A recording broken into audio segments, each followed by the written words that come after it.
Hey everyone, welcome into another episode of No Holds Barred here at the Toronto Sun. My guest today comes from one of the most influential families in the wrestling business. He is a multiple-time world heavyweight champ in WCW and TNA. You also know him from his time in WWE, where he is a Hall of Famer, and most recently in AEW. You can find his My World podcast on YouTube and wherever you get your pods. It is Jeff Jarrett. Jeff, great to chat with you today. Rob, you've got all the stats there, man. How are you doing today? I appreciate you having me on. Yeah, all good. You had the intro spot on, as they say. Yeah, look, I did look it up, but I will say, ChatGPT can be pretty helpful these days for people that do want to use it. Not saying that I did, but it is readily available Well, for people. I got a question for you. Who's smarter, Wikipedia or Chat GPT? I'm a little bit older, so I'll say Wikipedia is still my go-to. I don't fully trust ChatGPT just yet. Maybe in a couple of years, but lots to chat with you about today. I did want to start though with your podcast, My World, with Jeff Jarrett. You've been doing it now for a few years. I know you've done thousands of interviews over the years, like this one. But what's it been like for you to have this forum where you can just discuss pretty much whatever you want to talk about? Well, Rob, and maybe this audience doesn't know. Obviously, my listeners on the pod know the story, but I told my podcast partner, Conrad Thompson, no for several years. I just really wasn't interested. I grew up in the business. I'm a third generation guy, and a part of the industry is, all the travel days, and we'll call it downtime. And that's really, in a lot of ways, storytelling time and reminiscing and or really talking about the heart of the business or whatever it may be. And so I wasn't really interested in it until Conrad kind of laid down in the format and just everything that went with it. But in a lot of ways, it has been a blast. The cadence to it, we talk about different stories, and you can dissect an event from a talent to a match to the entire event, 20-year anniversaries, 10-year anniversaries. So I'm blessed, entering into my 40th year. There's a lot of years and a lot of matches and a lot of events to cover, but it's been very the feedback I get on it is obviously from all over the globe, but it's fascinating. That's one of the things that I love most about it is that me and Conrad will get into a conversation and we'll be over and done with it, and I'll finish and go on about my day-to-day work, and I'll get a comment, sometimes a text, and every now and then I actually get a phone call, and people will pick my brain on things. So it's been a lot of fun. It's really interesting because, I'm old enough to remember kayfabe still existing and, the old school part of the business. People didn't want to let the secrets out or let people behind the curtain, but it's slowly been peeled back over the years, as you know. And, now you've got WWE with their own show, basically showing you how the sausage is made, if you want to put it that way. But was that ever a challenge for you, being an old school guy in the business and now to this point where there really are no secrets at this point and everyone can kind of just speak their mind about what's going on? That is a double-edged sword in a lot of ways because I think, and perception is reality, and there is a lot of pulling the curtain back, pulling layers of the onion. But there are still certain things that aren't told, aren't discussed. Living day in and day out of the industry, the fans always want to know more, but little do they know that at times they only know obviously what they see or hear. But we just kind of joked about Chat GPT and Wikipedia. Like I have those discussions with my kids at times. You can't believe everything. In all kidding aside, the fun part of the business is there is so much truth that is truly put out there, Rob. But then there's also so much fiction and opinion. And you said, I'll use your line, how the sausage is made. I say yes, but not really, because really knowing the DNA of the industry and understanding that what you see is we're going to make this decision and why we're going to make it. There's so many different factors that it's impossible to bring the viewer in. So there is still quite a bit of quote unquote magic being made that the wrestling audience, the fans have no idea about. And look, I'll agree with you on that front because I think at the end of the day, still these companies they're showing you stuff they want you to see. They're not going to Bingo. give you all of the details and all of the secrets. But yeah, it's just crazy to think how far we've come. Well, and when you look at I'm a well I'm talking to a Canadian, so the most recent game that I played is NHL. But whether it's football, basketball, baseball, years ago you didn't really know, and now Hard Knocks or the F1 documentaries, the real behind the scenes of other, we'll call it traditional sports. That's also what the leagues, if you will, what they want the message to put out. There's certain messages that it's probably best not put out because it can really not just complicate things, but it can be mixed messaging. So again, wrestling, sports, it's all evolved with the ability of our phones right here to go capture content and immediately post it. So it's a fun time. I'll say that to be in wrestling for sure. All right, so I want to get in the time machine a little bit here. I was watching one of your clips the other day where you were talking about your favorite pay-per-view matches, and your number one was your match against Shawn Michaels, the Heartbreak Kid, 95 in your house, in your hometown, essentially, Nashville. And that era for me is, where I became a super fan. Like I was born in the mid-'80s and watched a little bit of wrestling growing up, but it was really that mid-'90s era, WWF specifically, where, it just really took over my life, and you were a big part of that. But what was it like to be there? Because I know you've sort of mentioned it that is a little bit right before the Attitude Era and the Monday Night Wars, so maybe it gets lost in the shuffle a little bit. But I think for a lot of people that grew up wrestling fans like myself, that was such an impactful era. What was that like for you at that point in your career? It was just, and some people, nowadays it's almost they can't really even relate to it. And Rob, if you were to ask me, what's the first thing that comes to my mind? It was when you talked about, that we'll call it the new generation. They've coined it that through the years, but our schedule, it was just a different model, if you will. We did Raw on Monday, but on Tuesday we did Superstar tapings, and Wednesday we did Challenge tapings, and we did that. And so every 3 weeks. And so our schedule was 10 on, 4 off, 3 on, 4 off. And sometimes it was, but in that, so the amount of times I laced up the boots in that era, it just doesn't really compare to any other time. Of course, when I broke in the business, it was 6, 7 days a week, but that was all pretty much car and territory system. But there was a lot of work, a lot of events done during that time. But it was a fascinating time because we knew change. And I've talked in depth on this in the podcast and sometimes even in other interviews.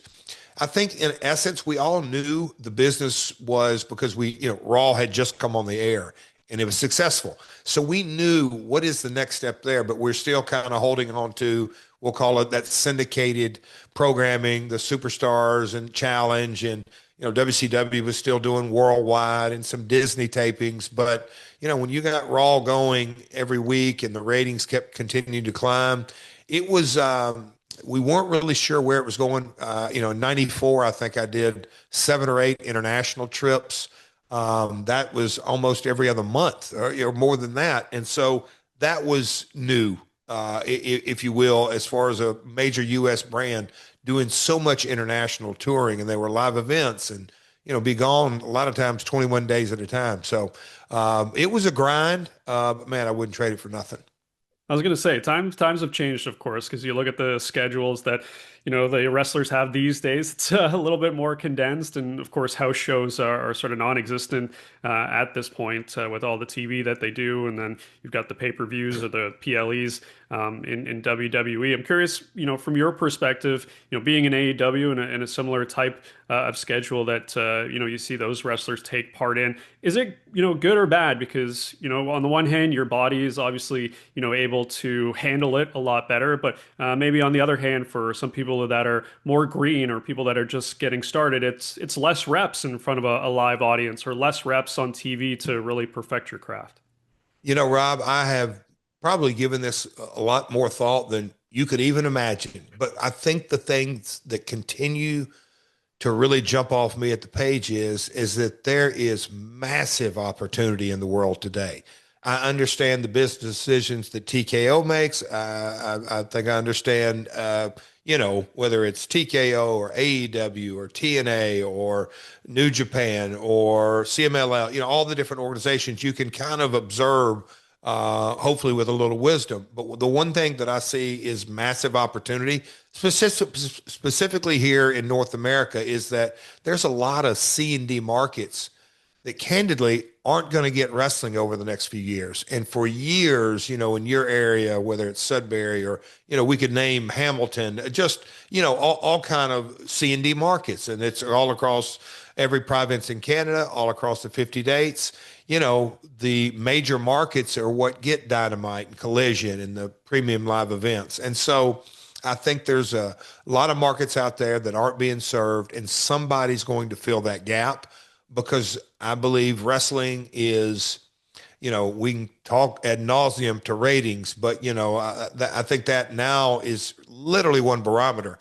YouTube, the biggest network in the world, social media. When you look at aggregate all of professional wrestling. I mean, me and you are sitting here. You work for the Toronto Sun. Obviously, this is a wrestling podcast. This is more impressions about professional wrestling. Wrestling has never been talked about this much, I don't believe, in its history. So the exposure is there. So that's why it may be a little bit of a long-winded answer for you, Rob, but I just think there is a massive opportunity and that void will be filled. Yeah, I think that's a great point, of course. And with social media and everything online, there's just so much opportunity, as you said, for people to consume it. And it really does seem like people are consuming it all over the place at this point. And you see some of these mega TV deals that have been signed, and AEW has one of those, of course, with HBO. And I was lucky enough to be at All Out a few months ago when it was here in Toronto. And that was the first time I'd ever seen an AEW pay-per-view in person. I, of course, have watched it on TV and seen the clips on social. But to be honest, I was really impressed. The Yeah. fans are so passionate. I think that's the one part that really stood out to me. I think I got there Yes. around 3 o'clock, and the show maybe started a few hours before that, and it was already packed. Like, it was incredible how many people had already showed up, and they stayed till the end. It was, 5, 6 hour show, all being told. But I'm curious from your side of things, knowing the inner workings of that company, the growth that AEW has seen since bursting onto the scene has been impressive. How far has it come in your eyes from even when you got there just a few years ago? And again, I was working for the other company and I watched the first episode of Dynamite in Titan Towers. Do they call it that anymore? But it was still called Titan Towers. But no, so I've watched it since its inception. I was on the first one. I walked Nick Aldis to the ring. But the meteoric rise in, everything today, and I'm not just saying in wrestling, but really in entertainment, maybe even much wider than that. Things happen so much faster. But when you kind of look from day one and it's a 2 hour Dynamite, and then Collision came around the corner not long after I got here.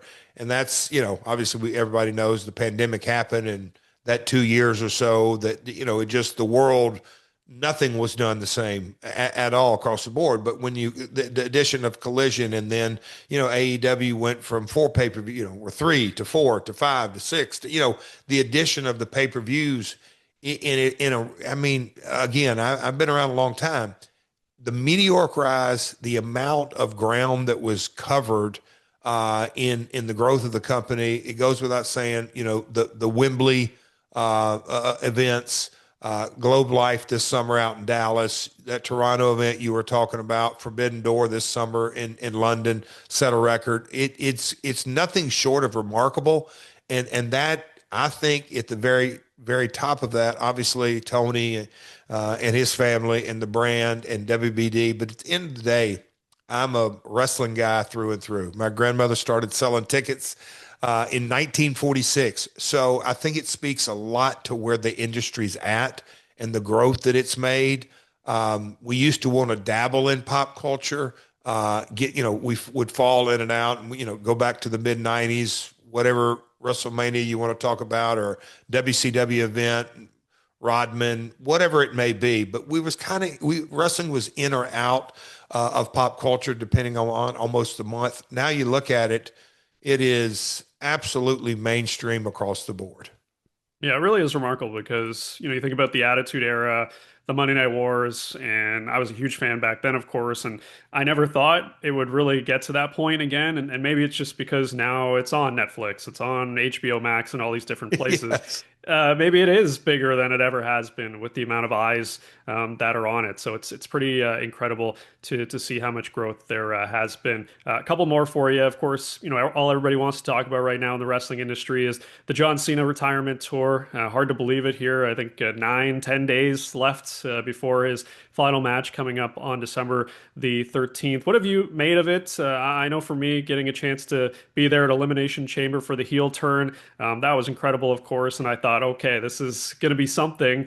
There's been some lows. It hasn't been perfect by any means, but as we get here to the final stretch, how have you viewed this retirement tour for John Cena? It's funny, Rob. If you were to ask my podcast partner, because again, that's the format that's he brings up all things wrestling. He, to put it nicely, he's not been the biggest fan of it. He's kind of pointed out a couple of things, and I have always the one to say, it's subjective. It may or may not be for everyone. I think you look at the numbers that he's done. You hear all the record gates. I mean, literally month after month, week after week, the merch. So from return on investment, I think it's been an overwhelming, massive success. The creative part of it, I think that's subjective. It may not be for everyone. I do know this without question. I've sat in those hot seats of being creative, and if creative goes bad, the creative gets blamed. If it goes good, the talent gets the all the credit. So I understand that kind of balancing. At the end of the day, it has been in the world of the WWE, it has been the main event.